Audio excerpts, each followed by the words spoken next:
नमस्कार दोस्तों, स्वागत है आपका बिब्लियोफाइल स्टडी सेंटर के ऑनलाइन प्लेटफॉर्म पर। आज की इस क्लास के अंदर अपन देखने वाले हैं जो आपका मॉक टेस्ट नंबर आपका 12 है उसके सॉल्यूशन। तो देखते हैं इस मॉक टेस्ट में आपके कौन कौन से क्वेश्चन आए थे और उसका क्या सॉल्यूशन बनता है। ठीक है, तो देखते हैं अपन। अपने इस मॉक टेस्ट का पहला क्वेश्चन है कि who among the following can be removed by the process of impeachment, है ना, इनमें से किसको महाभियोग प्रक्रिया के द्वारा हटाया जा सकता है। देखो दोस्तों, हमारे कॉन्स्टिट्यूशन के अंदर अगर अपन देखें ना, हमारे संविधान के अंदर, तो महाभियोग शब्द जो इम्पीचमेंट है, इम्पीचमेंट मतलब किसी को हटाने की जो प्रोसेस है, उसके लिए पर्टिकुलर एक वन वर्ड होता है, एक शब्द होता है, उसको बोलते हैं महाभियोग। और हमारे संविधान में महाभियोग जैसा शब्द सिर्फ किसके लिए इस्तेमाल हुआ है? भारत के राष्ट्रपति, प्रेसिडेंट ऑफ इंडिया के लिए, द प्रेसिडेंट ऑफ इंडिया। तो ऑप्शन नंबर डी इसका क्या हो जाएगा? ऑप्शन नंबर डी इसका परफेक्ट आंसर हो जाएगा। बाकी छुटपुट तरीके से अगर अपन देखें तो राष्ट्रपति को उसके पद से हटाने की प्रक्रिया का जिक्र कौन सा आर्टिकल के अंदर है? तो अनुच्छेद 61 के अंदर है। ठीक है, राष्ट्रपति को उसके पद से हटाने की प्रक्रिया का जो जिक्र है वो किसके अंदर है बताओ? वो आर्टिकल 61 में है। अगर राष्ट्रपति को उसके पद से हटाना है तो उसके लिए दोस्तों जो प्रस्ताव लाया जाएगा, उसके लिए क्या लाया जाएगा दोस्तों? उसके लिए जो प्रस्ताव बोले तो उसके लिए जो प्रपोजल लाया जाएगा, उसके लिए जो प्रपोजल लाया जाएगा वो कौन से सदन में लाया जा सकता है? लोकसभा में, राज्यसभा में? तो किसी भी सदन में, किसी भी हाउस में। याद रखना, राष्ट्रपति को हटाने से संबंधित जो भी प्रस्ताव लाया जाएगा वो किसी भी हाउस, किसी भी सदन में, है ना, किसी भी हाउस में लाया जा सकता है। हाँ, बस इतना ध्यान रखना है कि आप जिस भी हाउस में ला रहे हो, जिस भी हाउस में ला रहे हो, पहले उस हाउस के अंदर, है ना, चाहे लोकसभा हो चाहे राज्यसभा हो, उस हाउस के 1/4 मेंबर के उसमें होने चाहिए, क्या होने चाहिए? साइन होने चाहिए, है ना। आप किसी भी हाउस में लाओ कोई दिक्कत नहीं है, लेकिन जिस हाउस के अंदर ला रहे हो, है ना, जिस सदन के अंदर, जिस हाउस में, जिस सदन में लेके आ रहे हो, उस हाउस के 1/4 मेंबर्स के, है ना, 1/4 सदस्यों के उस पर होने चाहिए, क्या होने चाहिए? 1/4 सदस्यों के उस पर साइन होने चाहिए, तभी तो उस प्रस्ताव को प्रस्ताव माना जाएगा, उस प्रपोजल को प्रपोजल ही तब माना जाएगा, है ना। अगर लोकसभा में लाए हो तो लोकसभा की जितनी टोटल स्ट्रेंथ है, ठीक है, अभी 543 है, 543 है, तो उसके 1/4 मेंबर जब उस रिपोर्ट पर साइन करेंगे तभी तो वो रिपोर्ट पेश होगी लोकसभा में। हाँ, राष्ट्रपति को हटाने की कार्रवाई शुरू की जाती है, ठीक है, उस पर बहस की जा सकती है। अदरवाइज तो उस रिपोर्ट को, उस प्रपोजल को रखा ही नहीं जाएगा।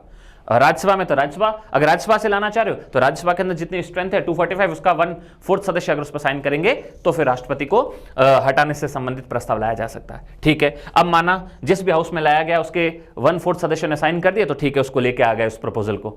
अब उस पर बहस होगी, और बहस होने के बाद दोनों सदनों में, याद रखना क्या कहना चाह रहा हूं, दोनों हाउस में, क्या? दोनों हाउस में उस प्रपोजल पे, याद रखना, चाहे लोकसभा हो और चाहे राज्यसभा हो, जैसे पहले लोकसभा में रखा, तो लोकसभा में अगर 3/4 मेंबर, सॉरी 3/4 नहीं, 2/3, 2/3 मेंबर, 2/3 सदस्य जब तक उस पर अपनी सहमति नहीं देंगे तब तक ये इस हाउस से पास होकर इस हाउस में नहीं जाएगा। अगर उस सदन में, उस हाउस में 2/3 मेंबर्स ने बोल दिया कि हाँ यार, इनको ये बात सही है और इनको उनके पद से हटाना चाहिए, अब ये अगले हाउस में जाएगा, जैसे लोकसभा में पहले रखा फिर राज्यसभा में लाया गया। अब राज्यसभा के अंदर भी अगर 2/3 मेंबर बोलेंगे हाँ ये बात सही है, इनको इसके पद से हटाया जाना चाहिए, तो फिर जैसे 2/3 लोग सहमति दे देंगे तो राष्ट्रपति को उसके पद से हटा हुआ मान लिया जाएगा। फिर कह रहा हूं, ये प्रस्ताव किसी भी हाउस में लाया जा सकता है, हाँ, लेकिन जिस हाउस में लाए हो उस हाउस के 1/4 मेंबर पहले साइन करेंगे तब तो लाया जाएगा। फिर उसके बाद बहस होगी, बहस होने के बाद अगर दोनों हाउस में इंडिविजुअल अलग अलग 2/3 मेंबर ने टोटल सीट का याद रखना, टोटल का 2/3 लोगों ने अगर अपनी सहमति दे दी तो राष्ट्रपति को उसके पद से हटा हुआ मान लिया जाएगा। और इस प्रोसेस का जिक्र कौन से आर्टिकल में? आर्टिकल 61 में। राष्ट्रपति को हटाने की प्रक्रिया का जिक्र आर्टिकल 61 में, इसको बोलते हैं राष्ट्रपति पर महाभियोग। ठीक है, और इसके बाद अगर बोला जाए, कई बार ये क्वेश्चन आता है कि राष्ट्रपति को जो हटाने की प्रक्रिया है, जो प्रोसेस, वो किस टाइप की है? तो ये एक क्वासी जुडिशरी प्रोसेस है। कैसी प्रोसेस है? ये एक क्वासी जुडिशरी प्रोसेस है, ये एक अर्ध न्यायिक प्रक्रिया है। कैसी प्रक्रिया दोस्तों? ये एक अर्ध न्यायिक प्रक्रिया है, याद रखना, ठीक है। प्रॉपर जुडिशरी नहीं, अर्ध न्यायिक, क्वासी जुडिशरी प्रोसेस है। तो ये भी एक फैक्चुअल क्वेश्चन है जो कई बार एग्जाम में पूछ लिया जाता है। ठीक है, तो मैं उम्मीद करता हूं इससे रिलेटेड आपको सारी चीजें अच्छे से समझ में आ गई होगी कि राष्ट्रपति को उसके पद से हटाया जाता है, उसी को अपन बोलते हैं राष्ट्रपति पर महाभियोग। ठीक है, डन, ओके, नेक्स्ट आगे देखो। अगला, मोहिनी अट्टम क्या होता है? वर्ड क्या होता है? मोहिनी अट्टम।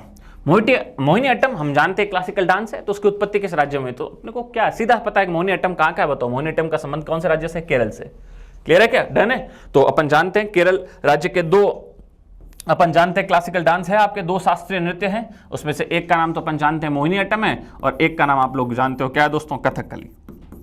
कथकली और मोहिनी अट्टम, इन दोनों का संबंध किससे है, तो आप बोलोगे इन दोनों का संबंध केरल राज्य से, दोनों ही क्लासिकल डांस है। ओके डन, चलो नेक्स्ट आगे देखते हैं। और असम का तो अपन लोग जानते ही हैं दोस्तों, असम का जो क्लासिकल डांस है उसका नाम क्या है, उसका नाम है सत्रिया। क्या नाम है दोस्तों, असम के क्लासिकल डांस का नाम है सत्रिया। ठीक है आगे बढ़ते हैं। या और इसमें आंध्र प्रदेश का है, तो आंध्र प्रदेश का चलो बता देता हूँ। आंध्र प्रदेश वाले का क्लासिकल डांस का नाम क्या है दोस्तों, आंध्र प्रदेश वाले का नाम है कुचिपुड़ी। क्या नाम हो गया, कुचिपुड़ी। अब तो पीछे बचा क्या, तो पीछे अगर देखें तो साउथ में तमिलनाडु का हो जाएगा आपका कौन सा, भरतनाट्यम। उड़ीसा का हो जाएगा उड़िया, और उधर आपका मणिपुरी हो गया, मणिपुर का, और इधर यूपी का आपका क्या हो गया, कथक। ये सारे इंडिया के क्लासिकल डांस है। नेक्स्ट अगला देखो, किस रक्त समूह को सर्वग्राही कहा जाता है। ग्राही मतलब यूनिवर्सल रिसीवर या यूनिवर्सल रेसिपिएंट, मतलब हर किसी से खून ले सकता है। एक लॉजिक बस दिमाग में रखना, रटने की जरूरत ही नहीं, पूछो क्या। और ये लॉजिक के ऊपर कई बार एग्जाम में क्वेश्चन आता है, क्या वो ही व्यक्ति यूनिवर्सल रेसिपिएंट होगा। क्या होगा दोस्तों, वो ही व्यक्ति यूनिवर्सल है ना रिसीवर होगा, सर्वग्राही होगा। कौन होगा दोस्तों, जिसके पास दोस्तों क्या होगा, जिसके पास हम एक चीज देखेंगे, बताओ क्या। देखो दो वर्ड होते हैं, आप बायो के अंदर ब्लड ग्रुप टॉपिक पढ़ते हो तो दोस्तों दो वर्ड होते हैं। एक तो वर्ड होता है एंटीजन। क्या होता है दोस्तों, एंटीजन। क्या वर्ड होता है दोस्तों, एंटीजन। और एक वर्ड होता है दोस्तों एंटीबॉडी। बोलो क्या वर्ड होता है, एंटीबॉडी। एंटीबॉडी, ठीक है। तो वो व्यक्ति दोस्तों हर किसी से खून ले सकता है जिसके पास जितने भी टाइप के एंटीजन होते हैं ना, वो सारे टाइप के एंटीजन हो। और अपन बायो के अंदर पढ़ते हैं दोस्तों 3 टाइप के एंटीजन है। हालांकि शुरुआत में खोजेंगे तब तक तो केवल 2 ही टाइप के एंटीजन थे, ए और बी। इसको कैपिटल और कैपिटल बी से डिनोट करते हैं, कैपिटल और कैपिटल बी। फिर तीसरा एक और एंटीजन खोजा गया थर्ड टाइप का, है ना, जिसको RH फैक्टर भी बोलते हैं, है ना। RH बंदर में खोजा गया था रीसस, दैट्स व्हाई वहां से नाम पड़ा RH, तो RH फैक्टर। और RH फैक्टर को हम डिनोट किससे करते हैं, अगर किसी के अंदर ये वाला एंटीजन है तो उसको बोल देते हैं पॉजिटिव, नहीं है तो फिर उसको बोलते हैं नेगेटिव। तो है तो पॉजिटिव, इसका मतलब कितने टाइप के एंटीजन हो गए, 3 टाइप के, कैपिटल ए, कैपिटल लेटर में बी और आपका पॉजिटिव। ये 3 टाइप के एंटीजन होते हैं।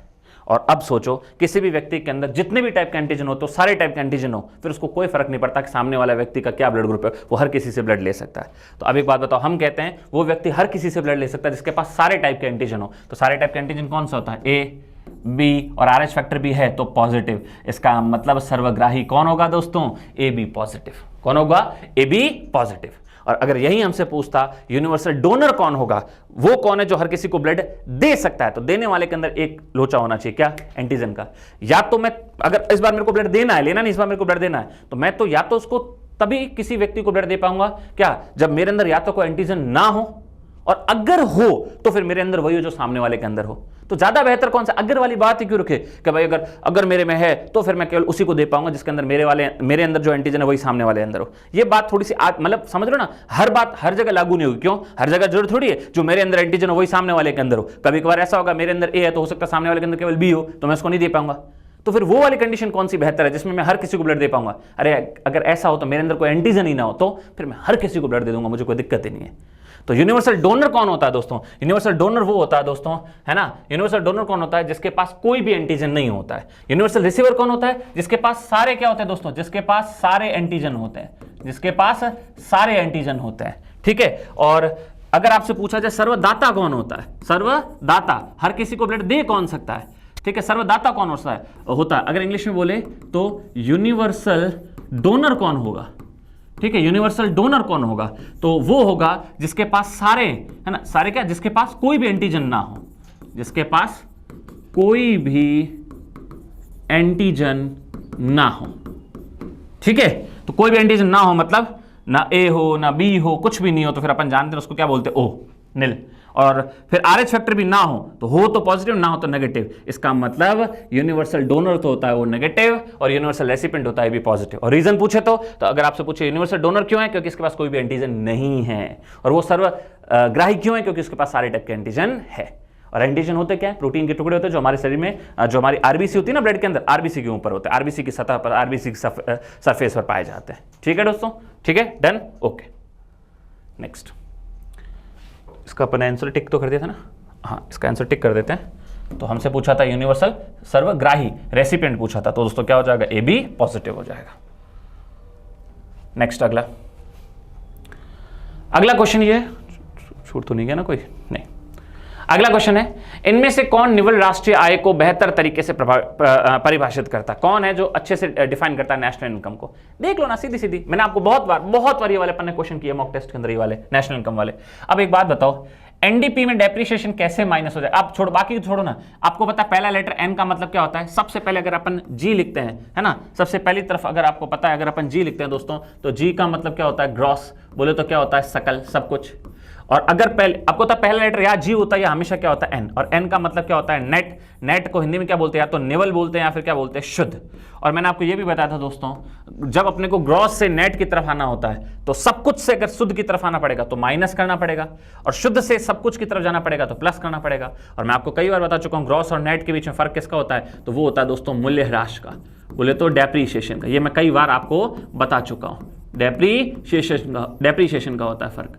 ठीक है, तो अब आप एक बात बताओ, है ना, अब एक बात बताओ, कभी ऐसा पॉसिबल हो सकता है कि नेट में से डेप्रिसिएशन माइनस करें? नहीं, नेट में तो डेप्रिसिएशन प्लस करके फिर अपन पहुंच सकते हैं कहां? ग्रॉस पे। हाँ, ग्रॉस में कभी प्लस नहीं किया जाता, ग्रॉस में माइनस किया जाता है, तब अपन पहुंचते हैं किस पर? नेट की तरफ। तो यहां नेट से माइनस किया जा रहा है डेप्रिसिएशन को, सवाल ही पैदा नहीं होता। ये तो बिल्कुल एकदम चीज ही एकदम क्या होगी दोस्तों? गलत होगी। ये तो चीज ही एकदम क्या होगी? गलत होगी। अगला, यहां ग्रॉस में प्लस किया जा रहा है डेप्रिसिएशन को, सवाल ही पैदा नहीं होता। ग्रॉस में हमेशा डेप्रिसिएशन माइनस किया जा सकता है, यह भी गलत हो गया। यहां ग्रॉस में माइनस किया जा रहा है डेप्रिसिएशन, हाँ यहां तक ये बात एकदम सही लग रही है। अगला, यहां ग्रॉस में प्लस किया जा रहा है डेप्रिसिएशन, कभी पॉसिबल नहीं। तो ऑप्शन नंबर सी हमारा क्या हो जाएगा दोस्तों? परफेक्ट आंसर हो जाएगा। क्लियर है? जो रेगुलर मॉक टेस्ट देखते हैं उनके लिए क्वेश्चन बहुत आसान है। अगला, इनमें से कौन बिजली का अच्छा चालक नहीं है? ना, गुड कंडक्टर ऑफ इलेक्ट्रिसिटी नहीं है। दोस्तों हम जानते हैं ग्रेफाइट एक नॉन मेटल अधातु लेकिन कार्बन है, अधातु लेकिन फिर भी अपन जानते हैं अपवाद है नॉन मेटल्स में, ये गुड कंडक्टर ऑफ इलेक्ट्रिसिटी होता है, तो ये तो है। और कॉपर धातु ये तो होगी। सिल्वर चांदी बहुत अच्छा विद्युत का सुचालक होता है, गुड कंडक्टर ऑफ इलेक्ट्रिसिटी होता है। तो फिर बच गया दोस्तों कौन? ब्रोमीन। और कुछ कहने की जरूरत ही नहीं थी दोस्तों, सीधा सीधा इसका उत्तर क्या हो जाएगा? ब्रोमीन। ब्रोमीन क्या है? बैड कंडक्टर ऑफ इलेक्ट्रिसिटी होता है, विद्युत का कुचालक होता है। अगला, इनमें से कौन सी परत दोस्तों हमारे वायुमंडल की ऊपरी सीमा है, जो थर्मोस्फेयर के ऊपर से लेकर, है ना, 10,000 किलोमीटर तक फैली हुई है? तो सब 10,000 किलोमीटर अगर ऊपर जाना दोस्तों, फिर ये ऊपर ही ऊपर है। और फिर अपन जब दोस्तों वायुमंडल के विभिन्न परतें पढ़ते हैं दोस्तों, तो अपने को अच्छे से पता है वायुमंडल में लगभग सबसे पहले लगभग 0 मतलब सरफेस से लेकर और लगभग आप 18 किलोमीटर तक चलो, तो ये आपका क्या होता है दोस्तों? ये आपका होता है क्षोभ मंडल। इंग्लिश में बोले तो क्या होता है दोस्तों? ट्रोपोस्फेयर।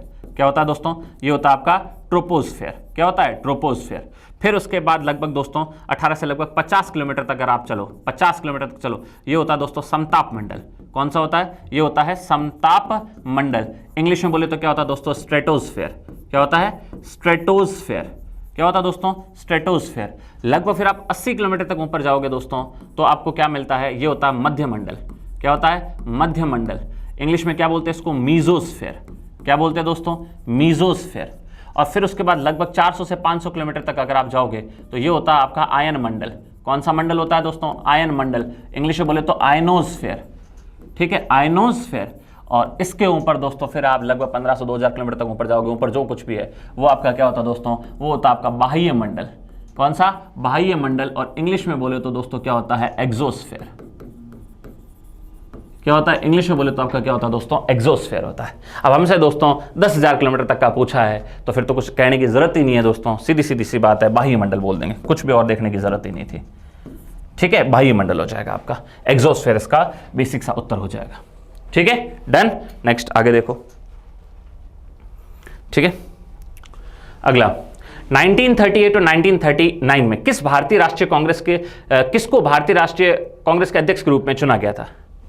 किसे, है ना, किसे भारतीय राष्ट्रीय कांग्रेस के अध्यक्ष के रूप में चुना गया था ना? Who among the following was elected as the president of Indian National Congress in the years of 1938 and 39? बहुत इजी क्वेश्चन है, आप मॉडर्न हिस्ट्री के अंदर पढ़ते हो। क्या दोस्तों, अपन देखते हैं कि 1936 और 37 में तो आपको पता है कौन बने थे कांग्रेस के अध्यक्ष? जवाहरलाल नेहरू। ये तो लगातार बने थे, जवाहरलाल नेहरू। ठीक है, इससे पहले हालांकि 1929 वाले अधिवेशन में बन चुके थे और उसके बाद 2 बार मतलब 3 बार जवाहरलाल नेहरू अध्यक्ष बने थे। लेकिन उसके बाद दोस्तों जो अगला अधिवेशन होता है 1938 का, अब यहाँ से कहानी आती है। 1938 का दोस्तों जो कांग्रेस का अधिवेशन हुआ था वो हरिपुरा के अंदर हुआ था दोस्तों। हरिपुरा वर्तमान में कहाँ पड़ता है दोस्तों? हरिपुरा वर्तमान में गुजरात में पड़ता है। और दोस्तों इस अधिवेशन के अध्यक्ष बने थे कौन दोस्तों? इस अधिवेशन के अध्यक्ष बने थे दोस्तों सुभाष चंद्र बोस। मैं शॉर्ट में लिख रहा हूं यहां पर, ठीक है, सुभाष चंद्र बोस। सुभाष चंद्र बोस दोस्तों अध्यक्ष बने थे, ठीक है।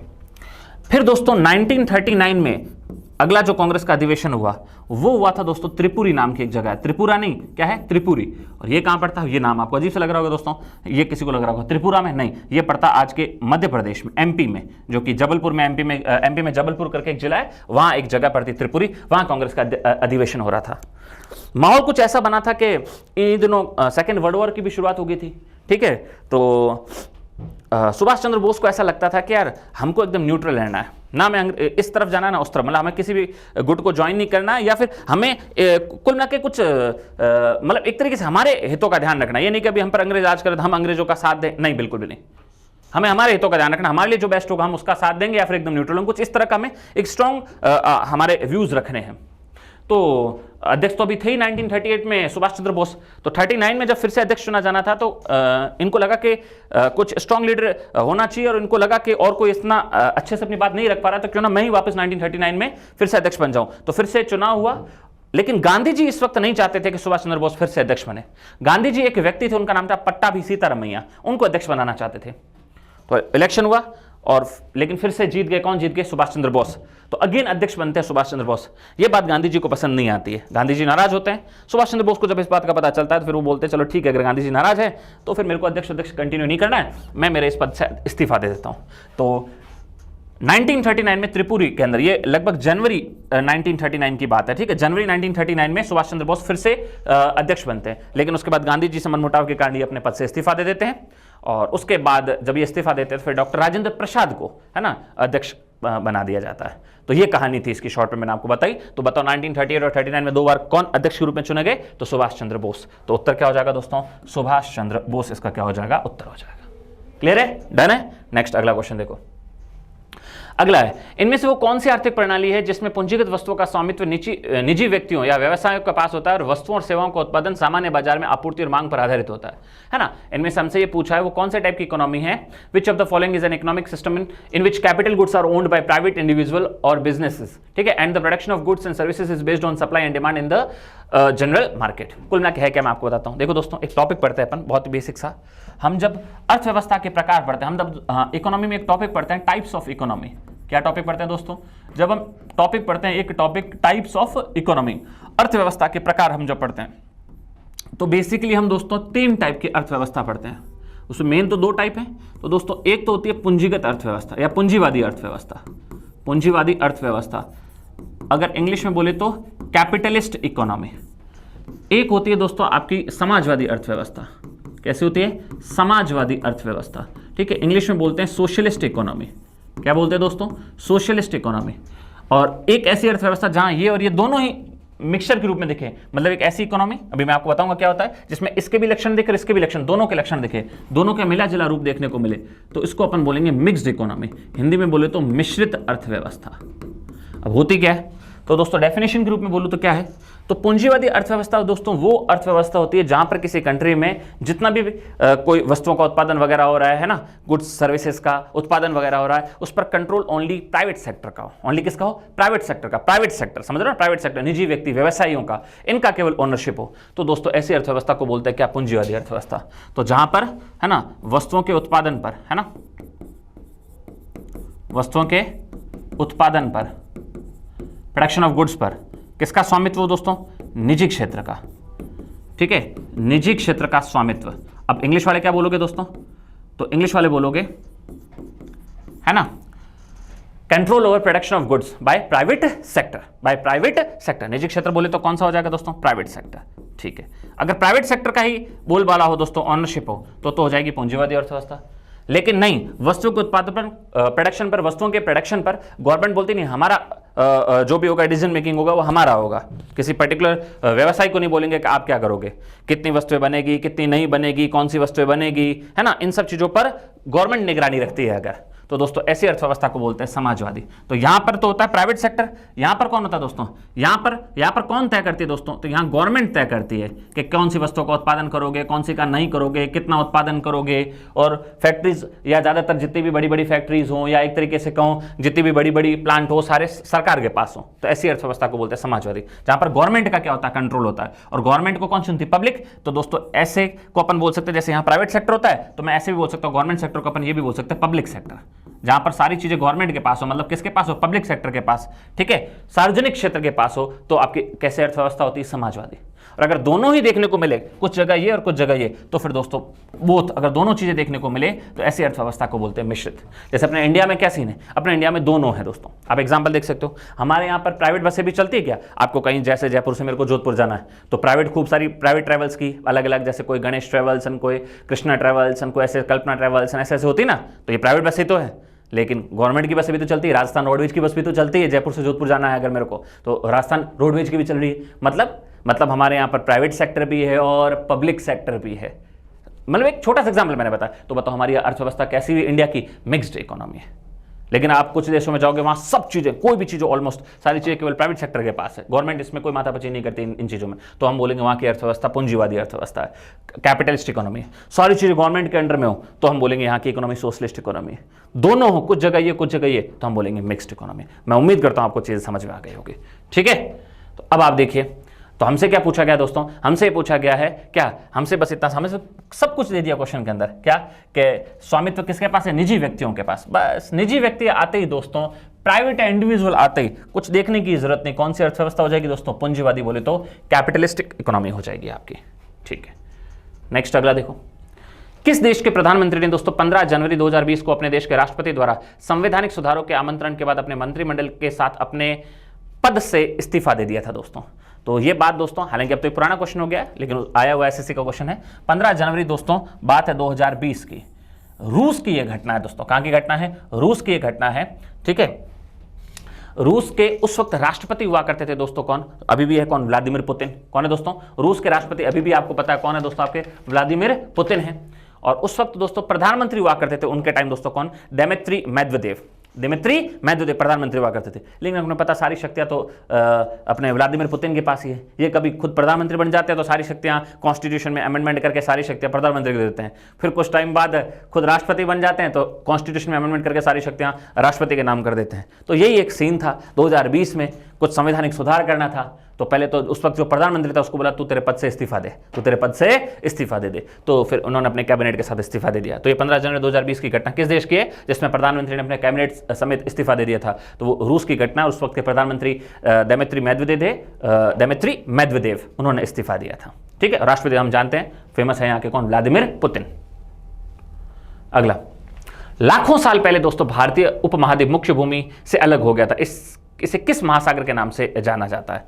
कुछ नहीं दोस्तों, बहुत बेसिक सी बात पूछ रहा है। क्या पूछ रहा है, लाखों साल पहले आपको पता एक विशाल भूमि का टुकड़ा हुआ करता था, इसका नाम था क्या, पेंजिया, और चारों तरफ पानी हुआ करता था दोस्तों, हम जानते हैं इसका नाम क्या था, पैंथालासा। क्या नाम था, पैंथालासा। फिर हम जानते हैं उसके करोड़ों साल बाद क्या होता है, ये पेंजिया के दोस्तों क्या होते हैं, दो टुकड़े हो जाते हैं, ऊपर का टुकड़ा और नीचे का टुकड़ा, और बीच में दोस्तों क्या जाता है, पैंथालासा का पानी। और ये जो पानी आया दोस्तों, इस पानी को अपन बोलते हैं टेथिस सागर। क्या बोलते हैं दोस्तों, टेथिस सागर। और पेंजिया का ऊपर वाला ऐसा क्या कहलाया दोस्तों, ये कहलाया अंगारा लैंड। क्या कहलाया दोस्तों, ये कहलाया अंगारा लैंड, इंग्लिश में भी नाम यही है। और नीचे वाला नाम क्या कहलाया दोस्तों, नीचे वाला कहलाया गोंडवाना लैंड। क्या कहलाया दोस्तों, नीचे वाला कहलाया गोंडवाना लैंड। लेकिन हमसे तो यही पूछा है दोस्तों, हमसे तो पानी पूछा है दोस्तों। तो पानी कौन था दोस्तों इनके बीच में, अंगारा और गोंडवाना लैंड के बीच में जो पानी आ गया दोस्तों, वो पानी वो जलराशि बनी, उसका क्या नाम था, टेथिस सागर। तो कौन सा सी है दोस्तों आपका, वो है आपका टेथिस सी, ठीक है, डन है। नेक्स्ट अगला क्वेश्चन देखो,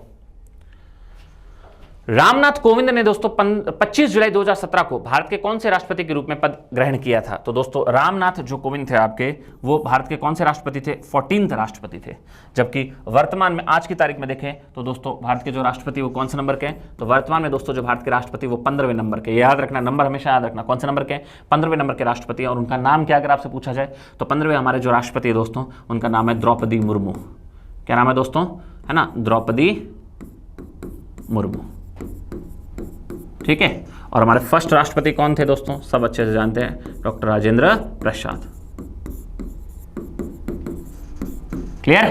तो याद रखना रामनाथ कोविंद तो 14वें नंबर के थे, वर्तमान में है वो 15वें नंबर के हैं। कौन है? द्रौपदी मुर्मू, जिनका कार्यकाल चलेगा कब से कब तक? 2022 से लेकर 2027 तक। ठीक है, वही जुलाई 2022 से जुलाई 2027 तक इनका कार्यकाल चलेगा। इनमें से कौन सा कथन दोस्तों यौगिकों के बारे में सही नहीं है? इस चीज पे फोकस करना। बात क्या पूछ रहा है?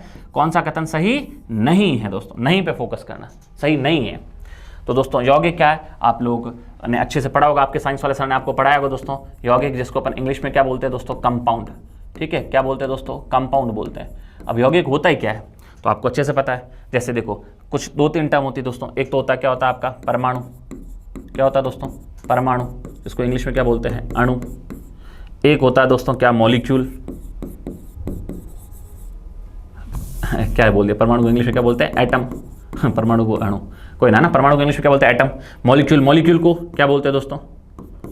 मॉलिक्यूल को क्या बोलते हैं? मॉलिक्यूल को बोलते हैं आपका क्या? मॉलिक्यूल को बोलते हैं अणु। ठीक है। एक होता है मिक्सचर। मिक्सचर को क्या बोलते हैं? मिश्रण। इसमें लोग बड़े कंफ्यूज होते हैं। कुछ नहीं, देखो बेसिक सी बात है, छोटा सा एग्जांपल लेके बताता हूं, समझो। क्या हुआ? मेरे पास कोई एक ऐसी चीज है जिसमें केवल एक ही कण है और वो उस कण का मैंने नाम बोला क्या? ए। बस यहां पर टाइप भी कितना है कणों का? एक, और उनकी उसकी संख्या भी कितनी? एक। तो इसको तो बोलते हैं दोस्तों क्या? परमाणु। ठीक है। अब मेरे पास एक ऐसी चीज है जिसमें किसी एक ऐसा कण है जिसकी संख्या तो एक से ज्यादा है लेकिन टाइप केवल वही है और मुझे पता भी वो कितनी है। ठीक है, जैसे मैंने बोला ए है लेकिन मुझे पता है ए की संख्या कितनी है। जैसे मैंने बोला 3 है ना, ए नाम का एक पार्टिकल है, इसकी संख्या कितनी? 3 है, लेकिन संख्या इसकी एक से ज्यादा होगी ना, तो अब इसको परमाणु नहीं, इसको क्या बोलेंगे? अणु। अणु में क्या होता है? अणु परमाणु फर्क क्या है? परमाणु में केवल एक पार्टिकल होता है, उसमें एक से ज्यादा होते हैं। कॉमन क्या है?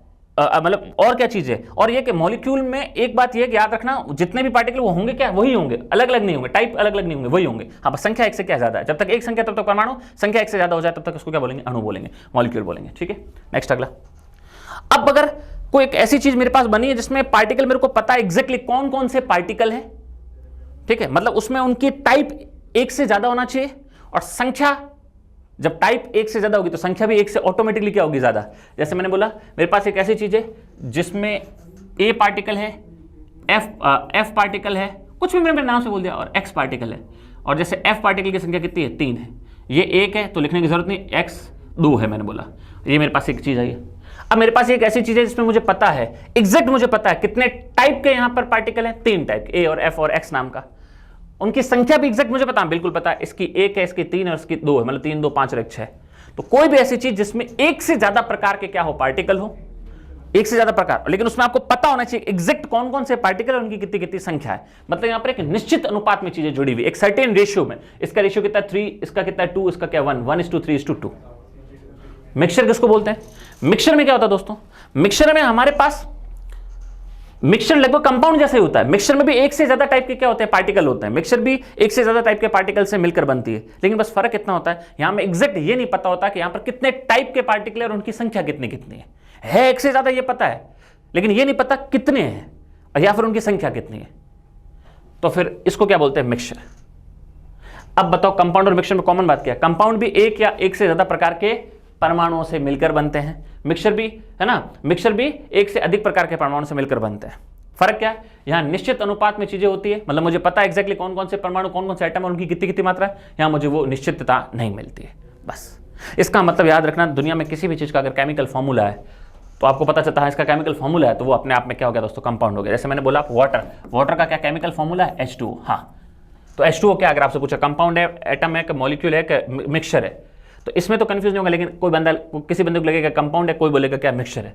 मूर्खों, क्या वाटर का फॉर्मूला? हाँ है। तो वाटर का फॉर्मूला है तो फिर बताओ, फॉर्मूला है तो इसका मतलब मुझे पता है यहाँ पर एक से ज्यादा टाइप के, मुझे ये भी पता है इसमें कौन कौन से एटम है और उनकी कितनी कितनी मात्रा है, मतलब एक सर्टेन रेशियो है। बस जैसे मैंने बोला ग्लूकोज, तो ग्लूकोज का फॉर्मूला है ना C6H12O6, तो यहां मुझे पता है एग्जैक्ट कौन कौन से आइटम है और उनकी कितनी कितनी मात्रा है। तो फिर जितने भी फॉर्मूले होते हैं, जिन भी चीजों के फॉर्मूले होते हैं, वो अपने आप में एक टाइप के क्या होते हैं? कंपाउंड होते हैं। जिनका फॉर्मूला नहीं बन सकता वो अपने आप में क्या हो गया? मिक्सचर हो गया। अब बताओ इसमें से कंपाउंड के बारे में कौन सी बात सही है? तो पहला है यौगिक में पदार्थ की मात्रा का संयोजन अनिश्चित मात्रा में होता है। सबसे पहली लाइन ही गलत हो गया, हमें आगे जाने की जरूरत ही नहीं है। याद रखना क्या, compound have a variable composition? नहीं, याद रखना क्या, यौगिक में पदार्थ की मात्रा का संयोजन अनिश्चित नहीं होता दोस्तों, निश्चित होता है। निश्चित होता है, अनिश्चित नहीं। क्या होता है? निश्चित होता है। हमें फिक्स पता है कि कौन कौन से इसके अंदर चीजें हैं और कितनी कितनी मात्रा में, ठीक है। तो हमसे यही पूछा था कौन सा यौगिक के बारे में कथन सही नहीं है, तो यही कथन सही नहीं है और यही हमारा उत्तर सही हो गया। हमें आगे और देखने की जरूरत ही नहीं है। बोलो क्लियर है क्या? डन है? नेक्स्ट, ठीक है। ए वेरिएबल नहीं, वहां मुझे फिक्स पता है, फिक्स कंपोजिशन होता है, वेरिएबल कंपोजिशन होता है, फिक्स कंपोजिशन होता है।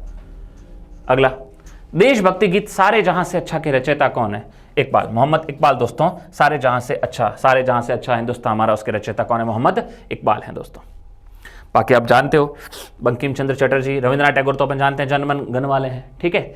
बंकिम चंद्र चटर्जी कौन है? वंदे मातरम वाले। वंदे मातरम इन्होंने लिखा था, बंकिम चंद्र चटर्जी ने।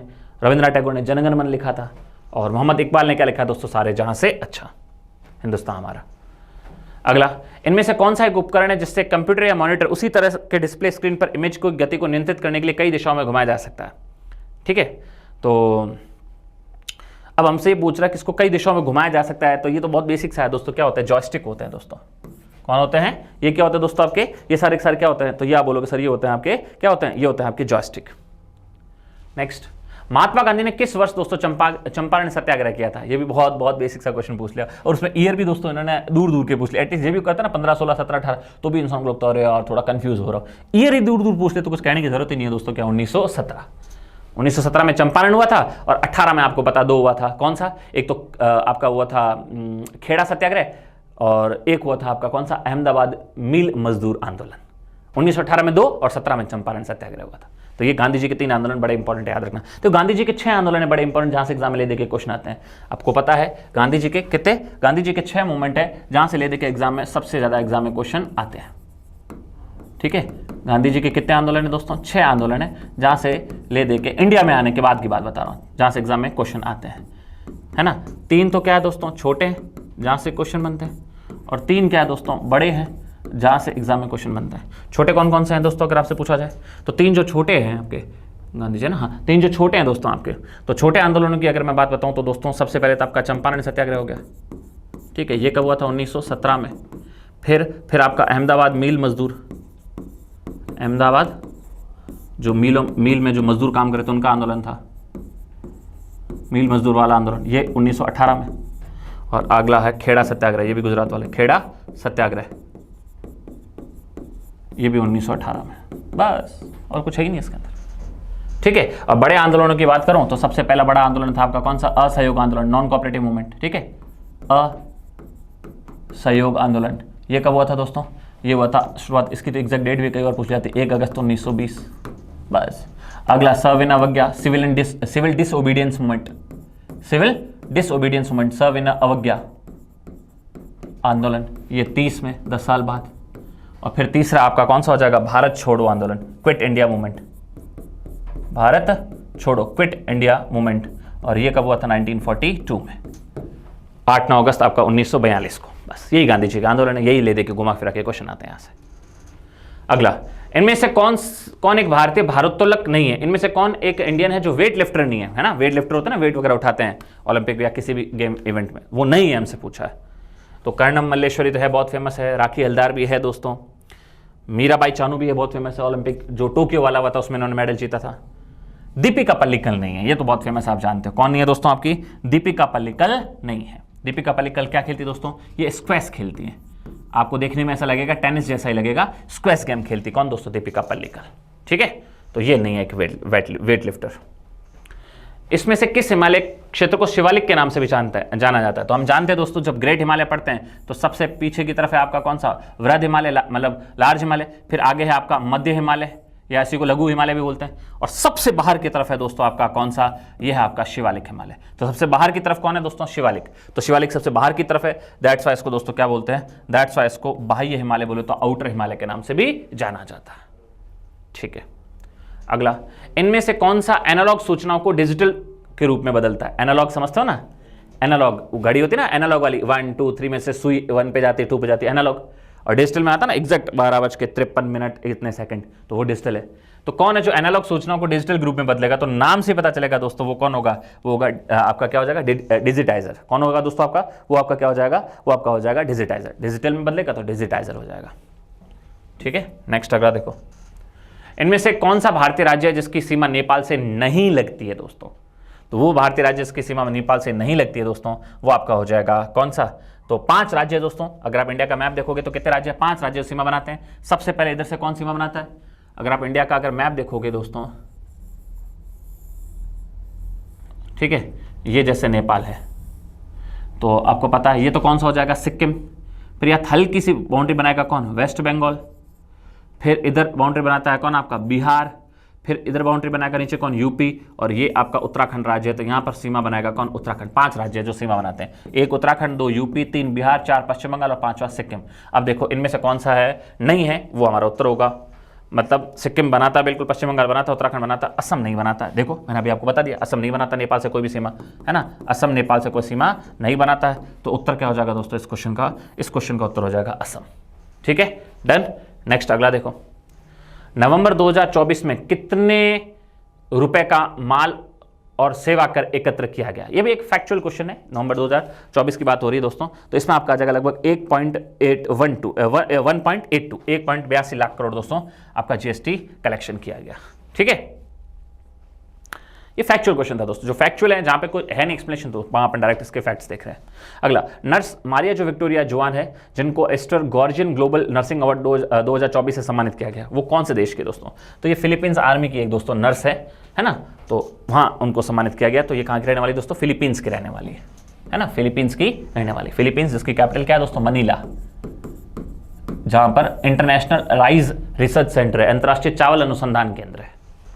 नेक्स्ट आगे देखो, किस कोच को दोस्तों 2024 का सर्वश्रेष्ठ फीफा पुरुष कोच का अवार्ड दिया गया दोस्तों? तो रियल मैड्रिड जो दोस्तों क्लब है ना, उसके कोच दोस्तों जो कार्लो एंसेलोटी है ना, कार्लो एंसेलोटी दोस्तों, जो रियल मैड्रिड आपके फुटबॉल क्लब के कोच है, उनको यह अवार्ड दिया गया है। तो ये भी एक फैक्ट है, याद रखना।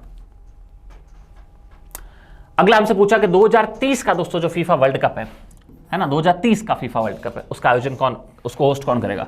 देखो अगला, अब जो अपकमिंग जो फीफा वर्ल्ड कप होगा वो अगला कब होगा? 2026 में। फिर उसका अगला कब होगा? 2030 में। लेकिन हमसे पूछा दोस्तों 2030 का आयोजन कौन से देश में होगा? तो 2030 का दोस्तों जो आयोजन होगा वो आपके होगा कहां पर? वो आपके होगा स्पेन, पुर्तगाल और मोरक्को में।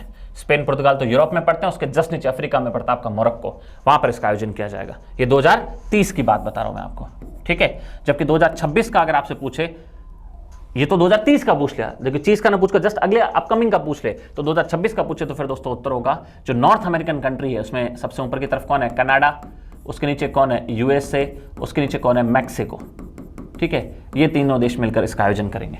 तो ये तो भी 2030 का पूछ लिया, इसलिए उत्तर होगा स्पेन, पुर्तगाल और मोरक्को। लेकिन अगर पूछता 2026 का तो दोस्तों उत्तर हो जाएगा कनाडा, यूएसए और मैक्सिको। ये नॉर्थ अमेरिकन कंट्रीज है, ये मिलकर दोस्तों इसका आयोजन करेंगे। अगला, भारतीय ग्रैंड मास्टर डोमराजू गुकेश है ना, जो डी गुकेश, जिन्होंने चीन के डिंग लेरेन को हराकर दुनिया के सबसे कम उम्र में शतरंज चैंपियन बन गया ना, वर्ल्ड चैंपियन बन गया चेस के। तो ये जो चैंपियनशिप हुई थी 18 नंबर की, कहां हुई थी? ये भी फैक्चुअल क्वेश्चन है, ये सिंगापुर में हुई थी। 18 नंबर की चैंपियनशिप सिंगापुर के अंदर हुई थी। आखिरी क्वेश्चन आज के इस मॉक टेस्ट का, दिसंबर 2024 में यस बैंक के कार्यकारी निदेशक के रूप में किसको नियुक्त किया गया है? ये भी एक फैक्चुअल क्वेश्चन है दोस्तों। एग्जीक्यूटिव डायरेक्टर किसको बनाया गया यस बैंक का? तो ये बनाया गया दोस्तों मनीष जैन को। किसको बनाया गया दोस्तों? मनीष जैन को। तो मैं उम्मीद करता हूं इस मॉक टेस्ट के सारे क्वेश्चंस आपने अच्छे से समझे होंगे, सॉल्व किए होंगे। जो क्वेश्चंस आपके इस पेपर में गलत हुए हैं वो आपने इस मॉक टेस्ट को देखकर समझा होगा, अच्छा मैंने यहाँ गलती की है, फ्यूचर में अब इस टाइप का क्वेश्चन आएगा तो मैं गलत नहीं करूँगा, और आने वाले मॉक टेस्ट में या आपके जो प्रॉपर एग्जाम होंगे उसके अंदर आपके स्कोर बढ़े, ऐसी मेरी कामना है। और मिलते हैं अपन आने वाले अपकमिंग नेक्स्ट मॉक टेस्ट के सॉल्यूशन, है ना। तो तब तक के लिए थैंक यू।